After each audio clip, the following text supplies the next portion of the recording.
അമ്മയ്ക്കൊരുമ സ്നേഹക്കൂട്ടായ്മ charitable ട്രസ്റ്റിന്റെ നേതൃത്വത്തിൽ അണക്കര പ്രതീക്ഷാ Niketan special സ്കൂളിൽ ക്രിസ്മസ് ആഘോഷം നടത്തി.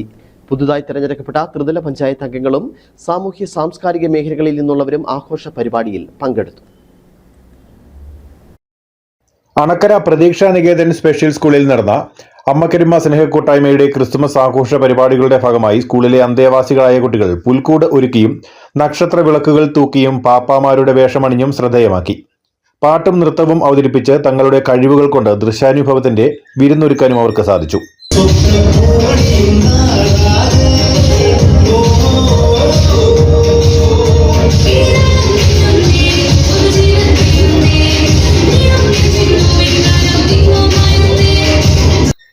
ക്രിസ്മസ് കേക്ക് മുറിച്ചും സമ്മാനങ്ങൾ നൽകിയും ജനപ്രതിനിധികളും സാമൂഹ്യ പ്രവർത്തകരും അവർക്കൊപ്പം ചേർന്നു.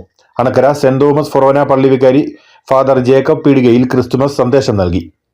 രാജകൊട്ടാരങ്ങളിൽ രാജാവായിട്ട് ജനിക്കാമായിരുന്ന ദൈവത്തിന് രാജകൊട്ടാരങ്ങളൊക്കെ മാറ്റിവെച്ചിട്ട് ശൂന്യവൽക്കരണത്തിന്റെ എളിമയുടെ ഏറ്റവും വലിയ പ്രതീകമായിട്ടുള്ള കാര്യത്തൊഴുത്ത് തിരഞ്ഞെടുത്തത് തീർച്ചയായിട്ടും നമുക്ക് എല്ലാവർക്കും ക്രിസ്മസ് ആഘോഷം ഏറ്റവും പ്രചോദനം നൽകുന്ന നിമിഷമാണ്. കാരണം നമ്മൾ പണ്ടുമുതലേ പാടുന്ന ഒരു പാട്ടാണല്ലോ, മനുഷ്യൻ മനുഷ്യനെ സ്നേഹിക്കുമ്പോൾ മനസ്സിൽ ദൈവം ജനിക്കുന്നു. അസിസ്റ്റന്റ് വികാരി ഫാദർ ജോർജ് കരോട്ട് കിഴക്കേൽ, അമ്മക്കൊരുമ സ്നേഹക്കൂട്ടായ്മ ചെയർമാൻ സാബു കുറ്റിപ്പാലിക്കൽ, നിയുക്ത ജില്ലാ പഞ്ചായത്ത് അംഗം ആൻസി ജെയിംസ് തുടങ്ങിയവർ സംസാരിച്ചു.